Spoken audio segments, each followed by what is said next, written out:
BJP ಹಾಗೂ ಕಾಂಗ್ರೆಸ್ನ ನಡುವೆ ಸದ್ಯಕ್ಕೆ ಈಗ ಈ ಕಸ ವಿಲೇವಾರಿ ಮಾಡುವಂತ ವಿಚಾರಕ್ಕೆ ಸಂಬಂಧಪಟ್ಟಂತೆ ಒಂದಷ್ಟು ವಾರ್ ನಡೀತಾ ಇದೆ. ಅದು ಸದ್ಯಕ್ಕೆ ಟಾಕ್ ವಾರ್ ಇದೆ.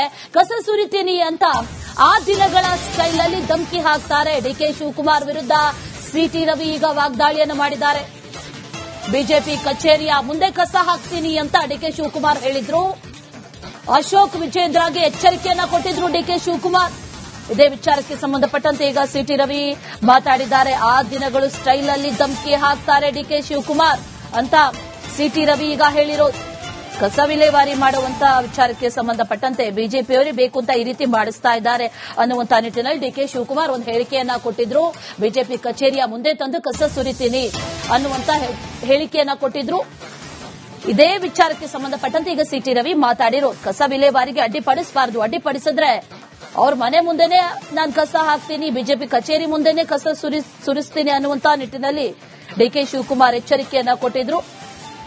ಅದೇ ವಿಚಾರಕ್ಕೆ ಸಿಟಿ ರವಿ ಮಾತಾಡಿದ್ದಾರೆ. 860ಕ್ಕೂ ಹೆಚ್ಚು ಜೀವರಕ್ಷಕ ಔಷಧಿಗಳು ಆಸ್ಪತ್ರೆಯಲ್ಲಿ ಟೆಂಡರ್ ಕರೆದು ಸಪ್ಲೈ ಆಗದೇ ಇರೋದ್ರಿಂದ ಬಡ ರೋಗಿಗಳು ಹೆಚ್ಚಿನ ಹಣ ತೆತ್ತು ಖಾಸಗಿ ಮೆಡಿಕಲ್ ಶಾಪ್ಗಳಲ್ಲಿ ಖರೀದಿ ಮಾಡಬೇಕಾದಂತ ದುಸ್ಥಿತಿ ಇದೆ. ರೈತರು ಆತ್ಮಹತ್ಯೆ ಮಾಡ್ಕೊಳ್ತಿದ್ದಾರೆ. ಕರ್ನಾಟಕ ರಾಜ್ಯ ದೇಶದಲ್ಲಿ ರೈತರ ಆತ್ಮಹತ್ಯೆಯಲ್ಲಿ 2ನೇ ಸ್ಥಾನದಲ್ಲಿದೆ.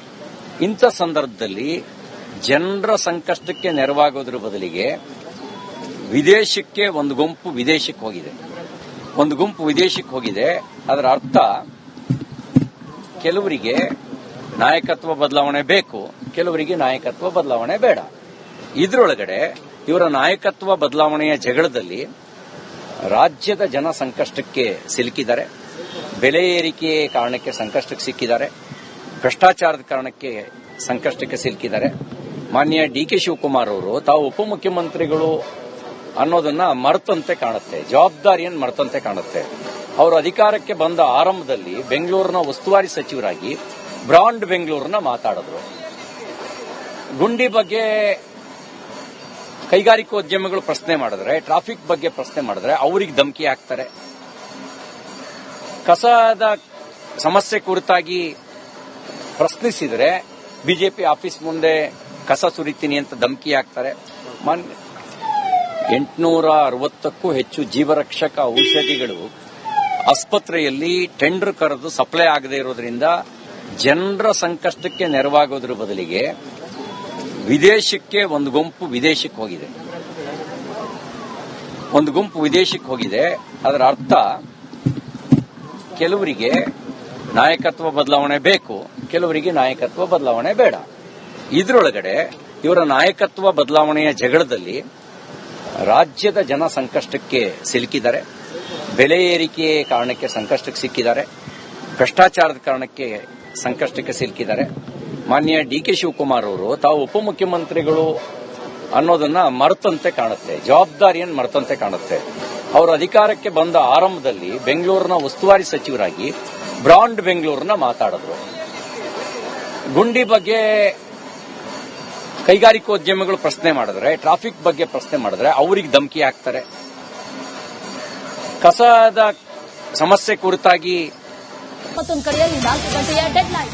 ವೇತನ ಪರಿಷ್ಕರಣೆ ವಿಚಾರದಲ್ಲಿ ಯಾವುದೇ ಮುಲಾಜಿಲ್ಲ, ಬೇಕಿದ್ರೆ ಪರ್ಸೆಂಟೇಜ್ ವಿಚಾರದಲ್ಲಿ ಮಾತುಕತೆ ಆಗಲಿ ಅಂತ ಹೇಳಿದ್ದಾರೆ. ಜಂಟಿ ಕ್ರಿಯಾ ಸಮಿತಿ ಕಾರ್ಯದರ್ಶಿ ವಿಜಯ್ ಭಾಸ್ಕರ್ ಹೇಳಿಕೆಯನ್ನ ಕೊಟ್ಟಿರೋದು. 25% ವೇತನ ಹೆಚ್ಚಳ ಮಾಡೋದಕ್ಕೆ ಬೇಡಿಕೆಯನ್ನ ಇಟ್ಟಿದ್ದೇವೆ. 25% ಬದಲು ಅದನ್ನ ಹೆಚ್ಚು ಕಡಿಮೆ ಬೇಕಿದ್ರೆ ಮಾಡಲಿ, ಆದರೆ ವೇತನ ಪರಿಷ್ಕರಣೆ ವಿಚಾರದಲ್ಲಿ ಯಾವುದೇ ಮುಲಾಜಿಲ್ಲ, ಅದು ಆಗಲೇಬೇಕು ಅಂತ ಹೇಳ್ತಿದ್ದಾರೆ. 2024ರ ಜನವರಿ 1ಕ್ಕೆ ಅನ್ವಯ ಆಗುವಂತೆ ವೇತನವನ್ನ ಪರಿಷ್ಕರಿಸಬೇಕು. 2025ರ ಏಪ್ರಿಲ್ 1ಕ್ಕೆ ಅನ್ವಯ ಆಗುವಂತೆ ವೇತನ ಹೆಚ್ಚಿಸಬೇಕು ಅನ್ನುವಂತ ಬೇಡಿಕೆಯನ್ನು ಇಟ್ಟಿದ್ದಾರೆ.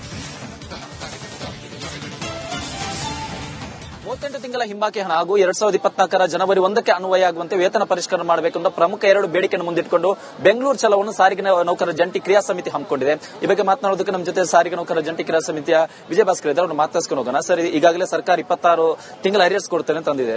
ಈ ಒಂದು ಅಧಿಕೃತವಾಗಿ ಘೋಷಣೆ ಏನಾದರೂ ಅದು ಪತ್ರ ನಿಮ್ ಕೈಗೆ ಬಂದ ನಂತರದಲ್ಲಿ ಏನಾದರೂ ನಿಮ್ಮ ನಿರ್ಧಾರ ಚೇಂಜ್ ಆಗುತ್ತೆ ಸರ್? ಸರ್, ಈಗ ಆಲ್ರೆಡಿ ಪತ್ರ ಬಂದ್ಬಿಟ್ಟಿದೆ. ಸರ್ಕಾರ ಆದೇಶನ ಹೊರಡಿಸಿ ಆಗಿದೆ. ಆ ಆದೇಶ ನಿನ್ನೆ ಸಾಯಂಕಾಲ ರಾತ್ರಿ ಒಂದು 9 ಗಂಟೆ ಅಷ್ಟೊತ್ತಿಗೆ ನಮಗೆ ಕೈ ತಲುಪಿತು. ಅದಾದ್ಮೇಲೆ ನಾವು ಜಂಟಿ ಕ್ರಿಯಾ ಸಮಿತಿಯಿಂದ ಮೀಟ್ ಮಾಡಿ ಅದ್ರ ಬಗ್ಗೆ ಈ ಬೆಳವಣಿಗೆಗಳ ಹಿನ್ನೆಲೆಯಲ್ಲಿ ನಾವು ಚರ್ಚೆ ಮಾಡಲಿಕ್ಕೆ ಸಾಧ್ಯ ಆಗಿಲ್ಲ. ಮತ್ತೆ ಜನನೂ ಆಗಲೇ ಹೊರಟು ಬಿಟ್ಟಿದ್ರು. ಜಂಟಿ ಕ್ರಿಯಾ ಸಮಿತಿ ಒಂದು ಕರೆ ಏನಿತ್ತು ಅಂದ್ರೆ ಬೆಂಗಳೂರು ಚಲೋ ಕಾರ್ಯಕ್ರಮನ ಯಾವುದೇ ಕಾರಣಕ್ಕೂ ನಾವು ಹಿಂಪಡೆಯೋದಿಲ್ಲ. ಈ ಬೆಳವಣಿಗೆಗಳ ಹಿನ್ನೆಲೆಯಲ್ಲಿ ಮುಂದಿನ ತೀರ್ಮಾನ ಏನ್ ಮಾಡಬೇಕು ಅನ್ನೋದನ್ನ ನಾವು ಚರ್ಚೆ ಮಾಡಿ ತೀರ್ಮಾನ ಮಾಡೋಣ. ಬಂದಿರತಕ್ಕಂಥ ಜನಗಳನ್ನು ವಿಶ್ವಾಸಕ್ಕೆ ತಗೊಂಡು ಮಾಡೋಣ ಅನ್ನುವಂಥ ಅಭಿಪ್ರಾಯಕ್ಕೆ ನಾವು ಬಂದಿದ್ದೀವಿ. ಫೋನ್ನಲ್ಲಿ ಮಾತಾಡ್ಕೊಂಡ್ವಿ. ಸೊ ಅದರ ಪ್ರಕಾರ ಇವತ್ತು ನಮ್ಮ ಜಂಟಿ ಕ್ರಿಯಾ ಸಮಿತಿ ಈಗ ಎಲ್ಲ ಲೀಡರ್ಸ್ ಬರ್ತಾ ಇದ್ದಾರೆ ಅಂಡ್ ನಮ್ಮ ಸಂಚಾಲಕರು ಬರ್ತಾ ಇದ್ದಾರೆ. ಬಂದ ಮೇಲೆ ನಾವು ಸಂಜೆ ಹೊತ್ತಿಗೆ ಏನ್ ತೀರ್ಮಾನ ಮಾಡಬೇಕು ಅಂತ ಹೇಳಿ ನಾವು ತೀರ್ಮಾನ ಮಾಡ್ತೀವಿ. ಅಂದ್ರೆ ಸರ್, ಈಗ ಸಾರಿಗೆ ಸಚಿವರು ಬಜೆಟ್ ನಂತರ ಅವ್ರ ಜೊತೆ ವೇತನ ಪರಿಷ್ಕರಣೆ ವಿಚಾರವಾಗಿ ಮಾತುಕತೆ ಆಡೋಣ ಅಂತ ಅಂತಿದ್ದಾರೆ. ನೀವು ಆ ಮೀಟಿಂಗ್ಗೋಸ್ಕರ ಅಲ್ಲಿ ತನಕ ಕಾಯ್ತೀರಾ ಅಥವಾ ಮತ್ತೆ ಏನಾದ್ರೂ ಹೋರಾಟ ಮುಂದುವರಿಸ್ತೀರಂತ? ಸರ್, ಈಗ 2 ವಿಚಾರ ಇದೆ. ಒಂದು, ಅವರು ಚರ್ಚೆ ಮಾಡ್ತೀವಿ ಅಂತ ಹೇಳಿರೋದು ಕೂಡ ಏನದು 1/1/24ರಿಂದ ಏನ್ ನಮಗೆ ವೇತನ ಪರಿಷ್ಕರಣೆ ಆಗಬೇಕು ಅಂತ ನಾವು ಡಿಮಾಂಡ್ ಮಾಡ್ತಾ ಇದ್ವಿ. ಅದು ಆದೇಶದಲ್ಲಿ ಅವರು 1/4/25ರಿಂದ ಅಂತ ಅಂದ್ರೆ ಈ ಅವಧಿಯಲ್ಲೂ ಕೂಡ 15 ತಿಂಗಳ ಅರಿಯರ್ಸ್ ಅನ್ನ ಅವರು ನಮಗೆ ನಿರಾಕರಣೆ ಮಾಡೋ ಲಕ್ಷಣಗಳು ಕಾಣ್ತಾ ಇದೆ. ಅದರಿಂದ ನಾವು ಮಾತುಕತೆ ಮಾಡಿ ಎಷ್ಟು ವೇತನ ಪರಿಷ್ಕರಣೆ ಪ್ರಮಾಣನ ಚರ್ಚೆ ಮಾಡಬೇಕು ಅಂತ ಹೇಳಿದರೆ ಅದನ್ನ ನಾವು ಸ್ವಾಗತ ಮಾಡ್ತೀವಿ. ಆದ್ರೆ 1/1/24 ಅನ್ನೋ ವಿಚಾರ ಇದೆಯಲ್ಲ, ಅದರಲ್ಲಿ ಯಾವುದೇ ಕಾಂಪ್ರಮೈಸ್ ಇಲ್ಲ. ಆ ಪ್ರಶ್ನೆನ ಅವ್ರು ಯಾವ ರೀತಿ ಡೀಲ್ ಮಾಡ್ತಾರೆ ಅದನ್ನ ನಾವು ನೋಡ್ಕೊಂಡು ನಾವು ನಮ್ಮ ಹೋರಾಟಗಳನ್ನ ತೀರ್ಮಾನ ಮಾಡ್ತೀವಿ. 25% ಹೈಕ್ ಕೇಳಿದ್ರೆ ಅದನ್ನ ಬೇಕಾದ್ರೆ ಕಡಿಮೆ ಮಾಡಲಿ, ಬಟ್ ಆ ಡೇಟ್ ಅನ್ನು ನೀವು ಅಂದ್ರೆ 2024 ಜನವರಿ 1ಕ್ಕೆ ಬೇಕು. ಅದೇ ನಿಮ್ಮ ಬೇಡಿಕೆ? ನಮ್ಮ ಬೇಡಿಕೆ 38 ತಿಂಗಳ ಅರಿಯರ್ಸು 26ಕ್ಕೆ ಬಂದಿದ್ದಾರೆ. ಇನ್ನು 12 ತಿಂಗಳದು ಬಾಕಿ ಇದೆ. ಎರಡನೇದು 1/1/24. ಈ 2 ವಿಚಾರಗಳಲ್ಲೂ ಕೂಡ ನಾವು ಯಾವುದೇ ತರಹದ ಕಾಂಪ್ರಮೈಸ್ಗೆ ತಯಾರಿಲ್ಲ. ಬಾಕಿ ಅಂತೆ ಅವರು 25 ಕೊಡಕ್ಕಾಗಲ್ಲ, 24 ಕೊಡ್ತೀವಿ, ಅದು ಚರ್ಚೆ ಮಾಡೋಣ. ಆದ್ರೆ 1/1/24 ಮತ್ತೆ 38 ತಿಂಗಳ ಅರಿಯರ್ಸು, ಈ ವಿಚಾರದಲ್ಲಿ ಯಾವುದೇ ಕಾಂಪ್ರಮೈಸ್ ಇಲ್ಲ. ಇವಿಷ್ಟು ಸಾರಿಗೆ ನೌಕರರ ಜಂಟಿ ಕ್ರಿಯಾ ಸಮಿತಿ ಸ್ಪಷ್ಟವಾಗಿರುವಂತಹ ನಿರ್ಧಾರ. ಯಾವುದೇ ಕಾರಣಕ್ಕೂ ಕೂಡ ವೇತನ ಪರಿಷ್ಕರಣೆ ವರ್ಷದ ವಿಚಾರದಲ್ಲಿ ಅಂದ್ರೆ 2024 ಜನವರಿ 1ಕ್ಕೆ ಅನ್ವಯ ಆಗುವಂತಾನೆ ಮಾಡಬೇಕು. ಬೇಕಾದ್ರೆ ಪರ್ಸೆಂಟೇಜ್ ಕಡಿಮೆ ಮಾಡಲಿ ಅನ್ನೋ ಅಭಿಪ್ರಾಯವನ್ನು ಕೂಡ ಅವರು ವ್ಯಕ್ತಪಡಿಸ್ತಾ ಇದ್ದಾರೆ. Camera person Shiva